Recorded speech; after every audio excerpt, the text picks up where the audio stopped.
Why are we conscious? Why don't we just detect light, but instead experience it? Sometimes with unbelievably rich and vibrant colors, magnificent structures, and intricate details.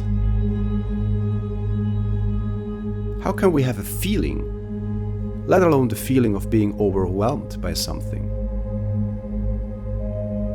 And how on earth is any conscious experience even possible if the brain is nothing more than 3 pounds of flesh with neurons and nerves?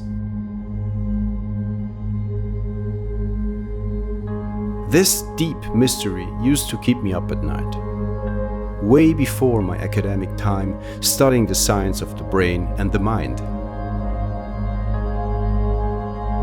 Until I had an idea for a possible solution, leading to unexpected and profound implications way beyond consciousness itself. All of which I eventually combined and developed into a theory and a book. C-pattern theory. But before we turn to this solution and to C-pattern theory, let's go back for a moment to the riddle of consciousness, also known as the mind-body problem. And let's have a look at how this problem is handled in our prevailing worldview, materialism. In materialism, consciousness is seen as an emergent byproduct of the brain's neural activity. One reason for this is that there is a clear, observable correlation between neural activity and what we experience. Like, for example, neurons firing in the brain's visual cortex at the back part of the brain when we are looking at something. Another reason for this is that in materialism, any other view of consciousness other than being a byproduct of the brain is by definition not possible, as it just wouldn't fit materialism's main claim, which is that only matter and the physical do exist.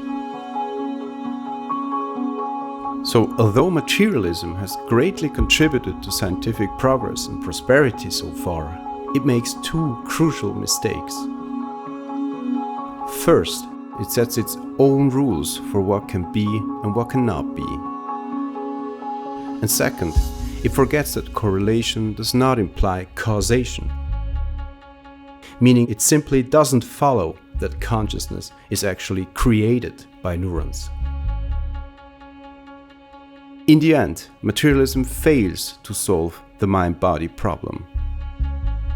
It's more, with its flaws and self-imposed limitations, it's hard to see how materialism might ever be able to properly address any other big question. Like, why does the universe exist? How come we find ourselves in it? What is life? Why is there suffering? Who or what caused the universe? If it's uncaused or came from nothing, how is that possible? And if there is a cause, why does anything at all exist, including a final cause?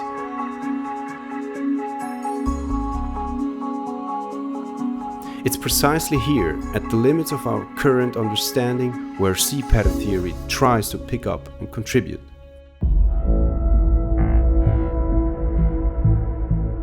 It begins by stating that consciousness is something entirely different from matter in terms of its properties. We can pick up a stone and throw it, but definitely not a feeling, a thought, or a memory. Sure, there is neural activity in the brain when we have a thought.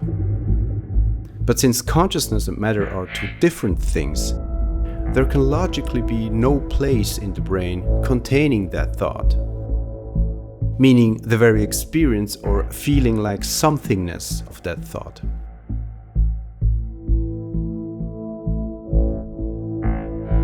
Assuming that materialism doesn't want to distort its definition of matter to the point of absurdity, there's only one conclusion.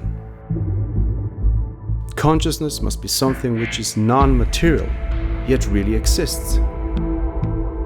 to the same extent as we consider matter and everything else in the universe to be real and existing, including the physical forces like gravity or electricity, meaning that consciousness is a fundamental phenomenon within our universe.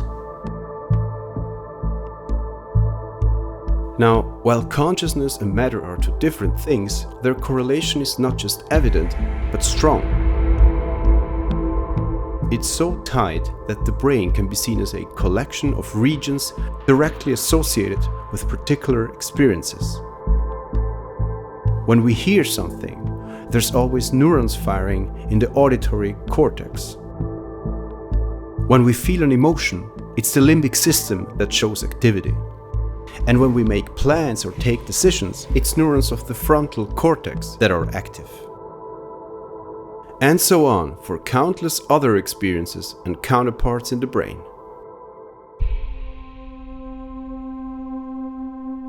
But the relationship is even broader. Every single thought, belief, skill, knowledge, desire, memory, and even trait of our personality correlates with specific neurons firing in selected and distributed brain regions. So for any experience, there's a certain neural activity. No wonder has materialism been misled, given such a powerful connection. We can generalize this even more. To do so, let's imagine a transparent brain which only shows the firing of its neurons, meaning the rapid changes of electric voltage that happens when neurons fire, named action potentials. At each moment, we can see a different distribution of action potentials, which always corresponds to the distinct experience at that very moment. And if we imagine connections between the action potentials, a complex geometric three-dimensional structure emerges. C-pattern theory now states the following: it's the highly specific form and geometry of this structure made of all action potentials at a point in time that defines an experience. Consequently, this structure is named a content of experience encoding pattern, or C-pattern for short. So for every moment, depending on which neurons are firing, there's always a different C-pattern with a different form. And always a corresponding experience entirely defined by that C-pattern's form. This is a major part of the initial idea I had for the riddle of consciousness.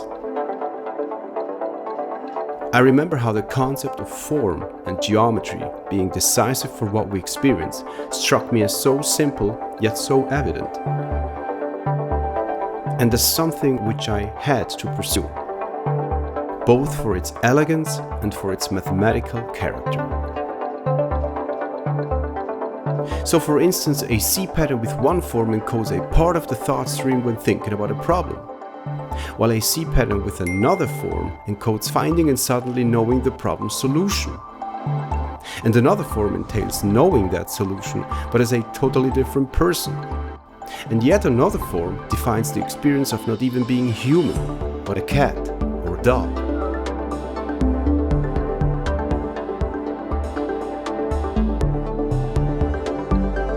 This immediately raises a question. Is there a regular relationship between forms and experiences, which accounts for the incredible abundance of experiences, be it images, tastes, feelings, memories, and anything else? According to C-pattern theory, yes, there are fixed geometric rules, making C-patterns expressions of a universal geometric language of experiences, or of consciousness, which the theory calls C-pattern language. Now, in a language, characters are mere symbols and can't bring about their own meaning. Accordingly, C-patterns encode experiences, but can't create them. So experiences encoded by C-patterns have to somehow be brought to life. And what could be capable of translating something material like a specifically shaped C pattern into something non-material like an experience? What is many orders of magnitude more powerful and perplexing than flesh, brain, or neural activity, in order to be a valid candidate to perform such a radical and monumental step? C-pattern theory postulates that it must be the universe. More precisely, a part or property of it which the theory names C-pattern space, and which perfectly understands C-pattern language, perpetually reading and converting every single C-pattern to real, actual experiences.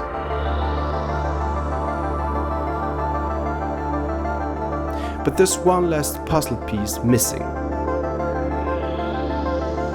If the brain is an organ whose function is to generate C-patterns, and if C-patterns are symbols which the universe turns into real experiences, what is that which is having all these experiences? Be it as one person, or as another, or as a cat, or as any organism. For C-pattern theory, the answer is evident. It's consciousness itself. And since we are the ones having all experiences, what follows is inevitable. We are neither brain, body, neural firing, or even matter. We are consciousness. Each of us a part of it, coupled to a different organism with different C-patterns and experiences. In our case, human ones. And therefore currently experiencing ourselves as humans. So there's a constant cycle.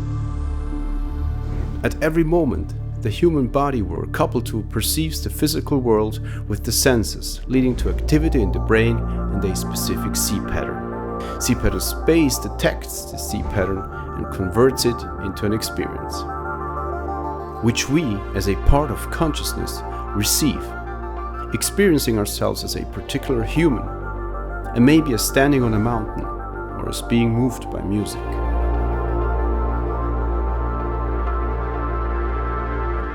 Since every experience contains a certain understanding of the organism's circumstances, we not only experience ourselves as a human individual, but also understand through the lens of that individual. This in turn leads us to act based on that understanding. And the cycle repeats all over again, at a very fast pace. As every C-pattern also encodes the memory of what just happened before, we perceive everything, including time itself, as smoothly moving and flowing.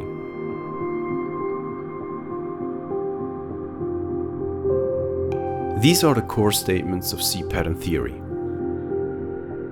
Perhaps some of them unusual or quite thought-provoking. But let's remember, reality is a deeply mysterious thing, which time and again requires us to abandon what we believe is true or consider to be normal.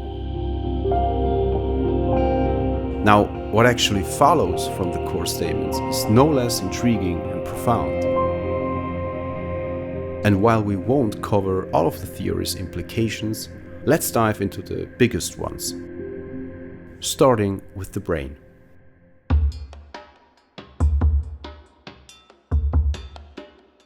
An immediate consequence of the theory's core statements is that the brain is not what is really required for experiences. Only C-patterns are. The brain just happens to be the only natural thing we know so far that is capable of generating C-patterns, which, given the sheer number of neurons and vast complexity involved, is admittedly nothing but spectacular. But despite the marvel of the brain, shifting to C-patterns as the key factor for experiences means there's nothing inherently special about, for instance, the visual cortex that is somehow exclusively related to seeing and thus makes seeing possible. And nothing inherently special about the auditory cortex, which would somehow exclusively enable hearing. Instead, it follows that the only thing special about the visual cortex is that it shapes see patterns in such a way that they encode the experience of seeing. And that what makes the auditory cortex unique is that it's able to mold see patterns in such a way that they encode the experience of hearing.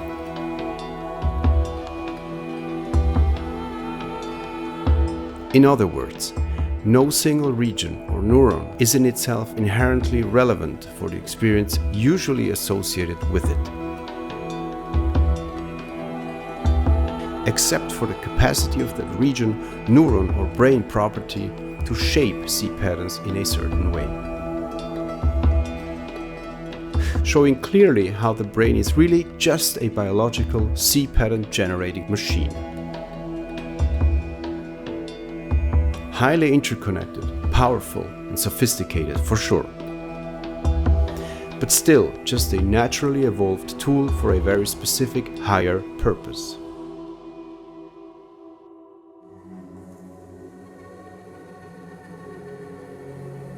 Now, just because the brain happens to be a biological organ, it doesn't follow that see patterns have to be of biological or natural origin. After all, they are made of action potentials, which are unique and remarkable, yet nothing but electric phenomena. Making see patterns therefore completely independent from the brain.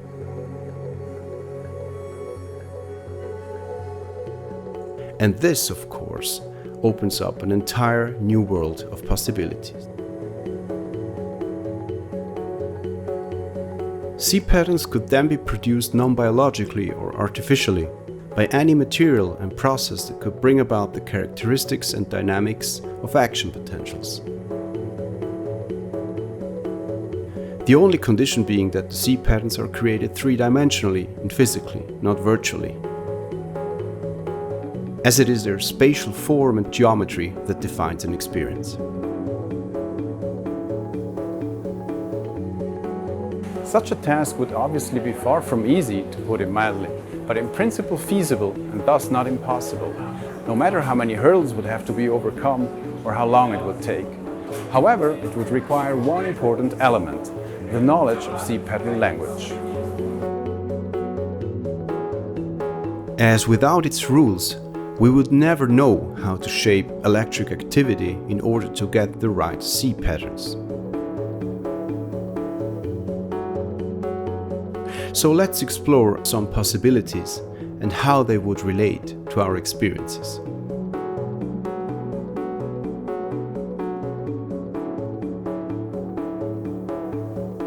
What does the exact relationship between see patterns and experiences look like? How many rules and variables are there?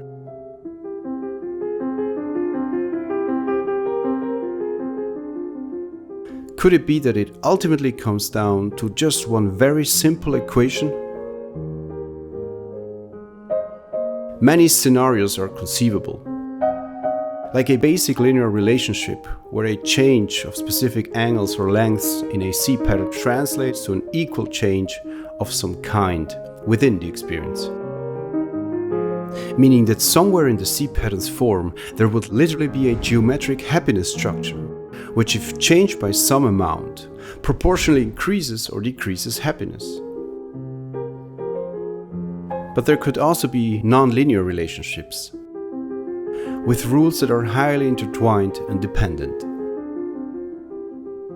In this case, changing the happiness structure would only influence happiness as long as some other condition was met, such as, for example, the absence of an anti-happiness structure somewhere else in the see pattern's form.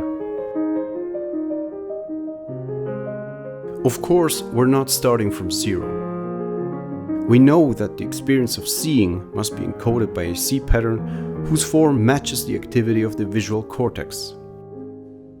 The same goes for hearing, where the see pattern's form has to always match the activity of the auditory cortex, and so on, for all other senses and many other experiences.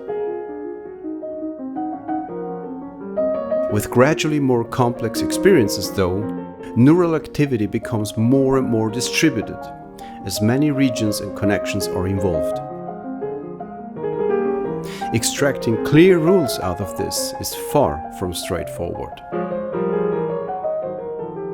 But regardless of the complexity and challenges, if for every experience there's a corresponding distinct C pattern, then there is some sort of regular and discrete relationship.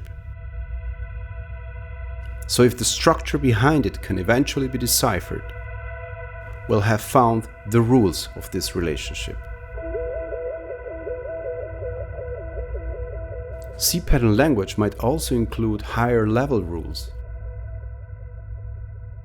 meaning C patterns could possess larger scale geometric properties influencing experiences. For instance, more symmetry could go hand in hand with experiencing greater beauty or more pleasant sensations, with only a few things in the world being able to increase the symmetry. More complexity could be what distinguishes not understanding something from suddenly realizing it. And intelligence, that which actually enables complexity. Selected geometric proportions might entail mystical or even transcendental experiences. And then again, more chaos could result in experiencing fear, pain, or mental problems.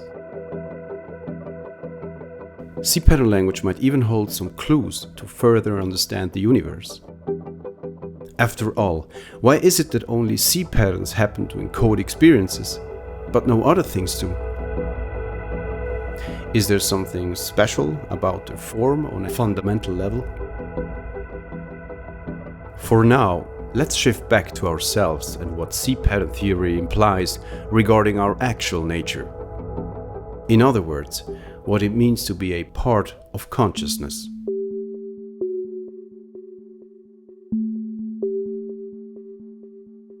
It's diametrically opposed to materialism, yet it follows directly from the theorist line of reasoning. Each of us is a part of consciousness, coupled to an organism, in our case a particular human individual, and as such having human experiences, with a human understanding and human actions. Without this coupling, we wouldn't be the particular human as we perceive ourselves. Instead, we would be pure consciousness, with pure potential, but with no unique essence. Now, the notion that we're actually coupled to our body might be somewhat difficult to get used to, not just for the materialist. After all, in everyday life, it really feels as if we literally are our body. There's just no hint to a coupling or any other mechanism at all, and never any delay when we move in terms of experiencing that movement. As if we were embodying a perfectly synchronized avatar, but nevertheless just controlling it. And it's not just us being coupled to organisms. Every other part of consciousness is coupled to every possible organism that can generate C patterns, in a dynamic and ever-changing balance due to life and death of organisms, ensuring that all parts of consciousness are always coupled to all currently living organisms with C patterns.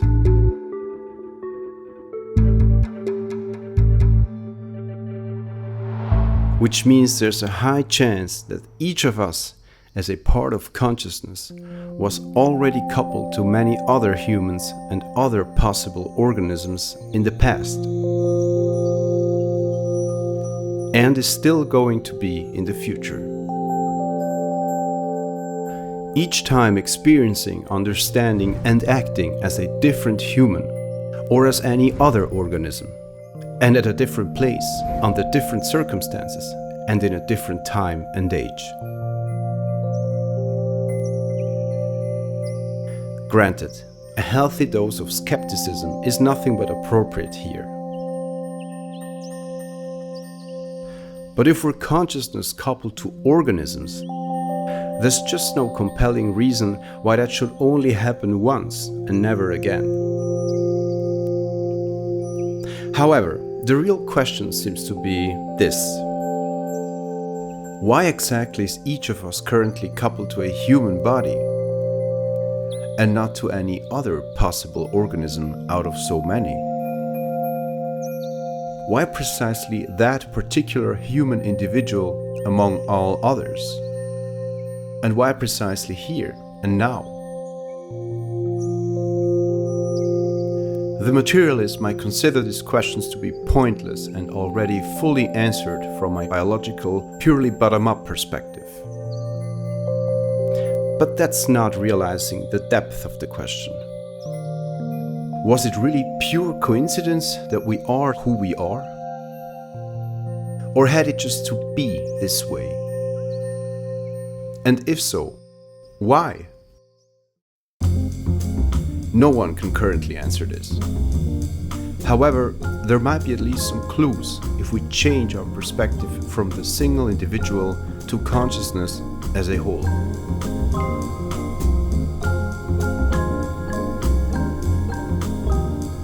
It's worth taking a step back briefly. On the one hand, there are organisms that are capable of bringing about see patterns. On the other hand, there is consciousness which, through these see patterns and experiences, both perceives the world and interacts with it. So, could the constant cycle of experiencing, understanding and acting in itself perhaps have a function? See pattern theory suggests that this cycle ultimately leads to an ever-increasing accumulation of knowledge for consciousness, coming from the enormous amount of experiences from every possible organism, going back to the very first organisms. Consciousness as a whole is therefore not just pure potential for experiencing, understanding and acting, it also strives for maximum knowledge about reality. So, since the first organisms that could generate see patterns, consciousness has been trying to find out what reality is, including what consciousness itself is and what it's doing here at all. Very much like being thrown into the world, as Heidegger would have put it, and in a sense forced to make sense of the world, as well as having to cope with it. Which means that, if true, we are not only each a part of consciousness, we are also a part of a huge ongoing endeavor to figure out reality, each of us contributing with our individual lives and in a very personal way. And not just each of us, but every single organism, in its own specific environment and unique manner. Now, if consciousness gathers knowledge about reality, this knowledge must be stored in consciousness. As otherwise, it wouldn't be an accumulation of knowledge, but always just a fleeting snapshot. Meaning there is a global part of consciousness which is distinct from all other parts of consciousness, in that it stores this accumulated knowledge. But how could a thought or a feeling ever be preserved? The short answer, it can't.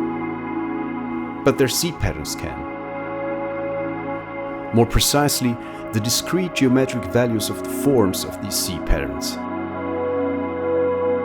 So every time see pattern space reads a see pattern, it doesn't just convert it to an experience.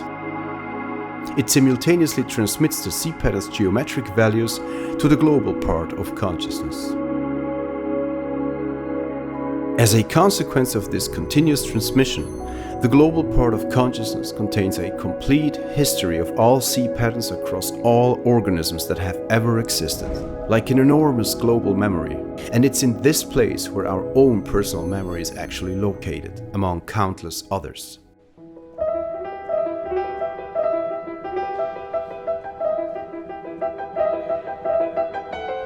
Now, with consciousness striving to understand reality since the very early times, we can see a possible larger picture.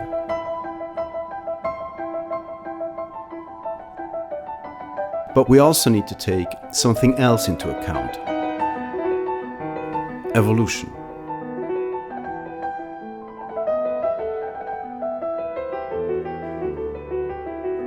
We have portrayed the brain as being able to generate C patterns. But that's not everything. As the brain doesn't just generate any C patterns, but appropriate ones. Appropriate C patterns are C patterns that encode the physical world correctly, in line with what is objectively real, and hence objectively true.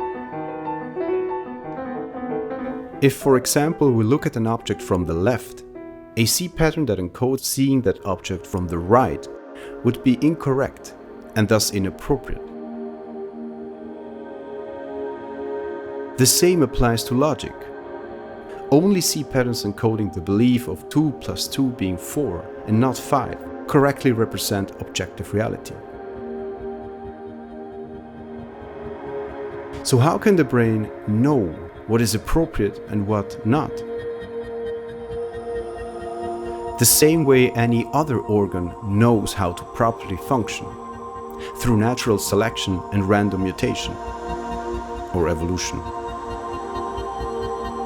Meaning that every organism whose brain wasn't able to generate appropriate C patterns has simply gone extinct at some point. So current brains have evolved to generate the right C patterns. And if C pattern space understands C pattern language, the brain not only speaks this language, the words have the right meaning. But why are organisms not just things that automatically react to their environment in a predefined way, much like unconscious robots? Why have organisms instead evolved to be able to generate C patterns? Two answers seem quite evident. First, so that organisms are better at surviving. And second, so that consciousness can experience, understand, and act. According to C pattern theory, life itself then can simply not just be a blind process and series of chemical reactions for the pure end in itself of reproduction and survival. Instead, life is equally something which enables consciousness to interact with the world and to gather knowledge about it. So from the vague impressions of a marine environment, enabled by the simple C patterns of the first organisms, to an increasingly rich perception of the world after the colonization of land, to the emergence of complex organisms, C patterns, and experiences. This is not just the story of life and evolution. It's the story of how consciousness was and still is trying to put the puzzle of reality together. Little by little, always getting closer. Therefore, every single organism living today forms the current front of this everlasting endeavor, with us leading the way due to our coupling to complex human brains. And with our knowledge about reality being the current limit of what consciousness knows. Now, before we look at what that further implies, there's one central point still missing so far, which is how we and consciousness are actually able to act at all.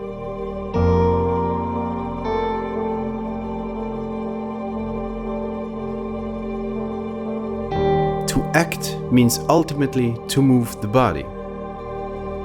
But how can that happen? That muscles contract because electric signals arrive from the brain's motor cortex along nerves is not the point. Instead, it's about this. How can we perform any movement purely with our will? How does our will bring about activity in the motor cortex in the first place? The first part of the answer starts with what is meant by will. Here, it's an intention that consciousness, and hence each of us, expresses at every moment as a consequence of understanding and experience. And this intention itself is what we actually wish to happen for the next moment. Be it that we wish to keep walking by intending the experience of taking the next step, or that we wish to continue speaking by intending the experience of saying the next word. But what determines how we'd like the next moment to be? According to C-pattern theory, we make a genuine choice at every single moment. Meaning that we do have real free will, but it's always restricted by degrees of freedom. As we always choose through the lens of the organism or human we're coupled to, with its specific possibilities. The second part of answering how we're able to act brings us back to the global part of consciousness. Because that's where our memory is located, in the form of the values of all C patterns we've ever experienced. So when we make a choice, the values of a specific C pattern within our memory are automatically selected. That is the C pattern which represents our intended experience. This C pattern is then manifested in space-time by the global part of consciousness. But it's not like the C pattern would suddenly pop up in the brain. Rather, only a tiny change occurs, but sufficiently strong and in the right locations to bring about the right neurons to fire. And the process repeats again, as part of the constant cycle of experiencing, understanding, and acting.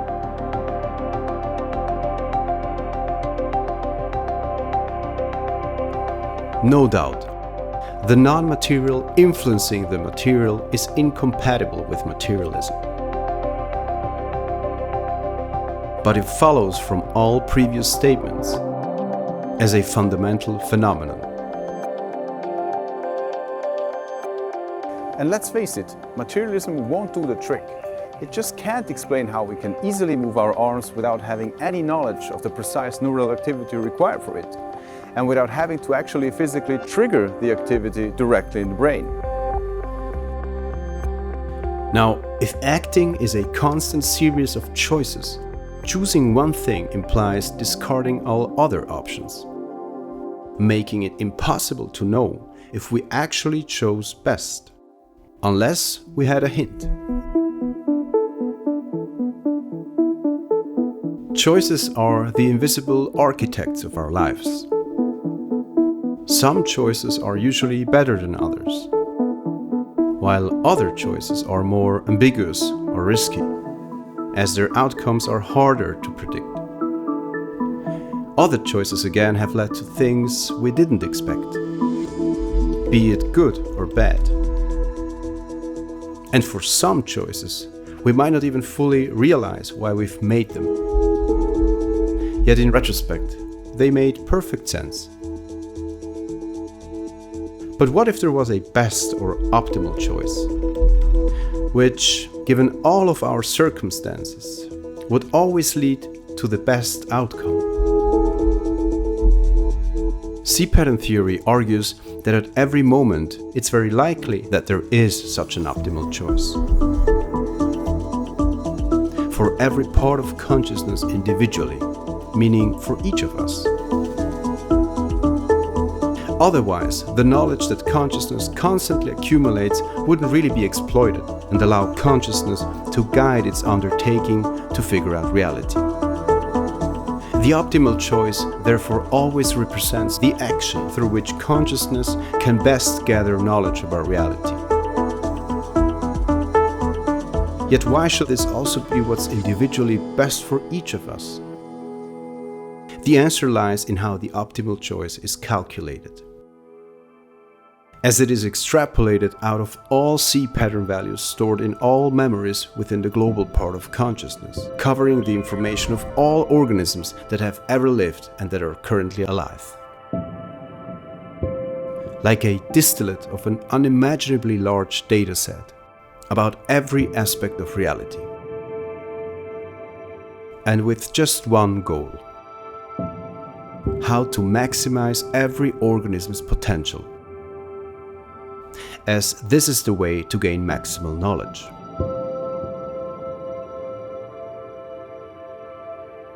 This in turn means that there's no way we could ever make a better choice at any moment, given the individual characteristics of the human we're coupled to.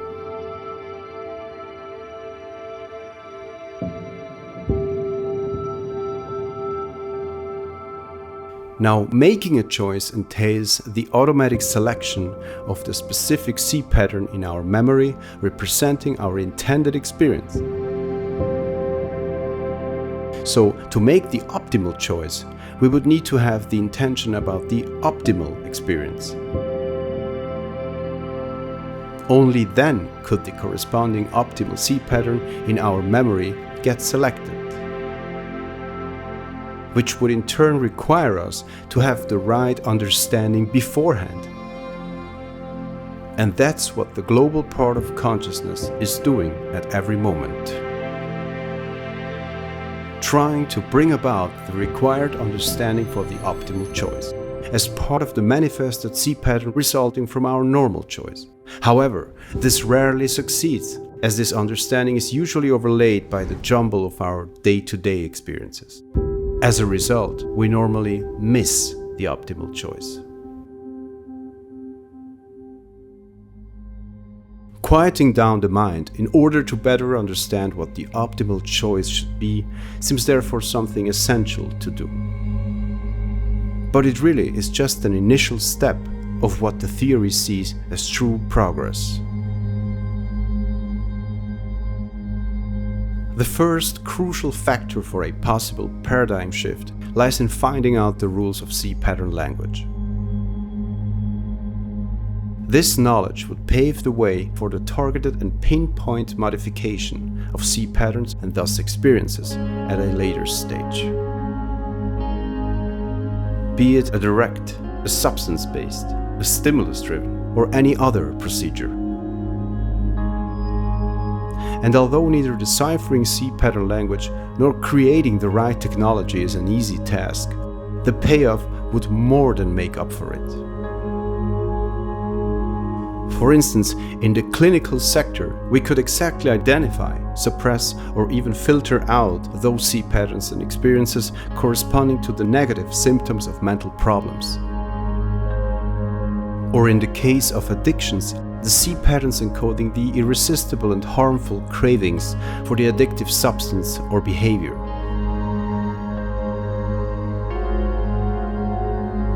Besides the clinical sector, a wide variety of other applications would also emerge. Next-generation forms of communication would be conceivable, through which not messages, but actual experiences would be exchanged. Or the absolute realistic reliving of memories, the past, or any recorded experiences. And maybe even from whatever point of view we would like. But for a true paradigm shift, we would need something bold. Something that enables us to approach the big questions and the mystery of reality much, much better than now.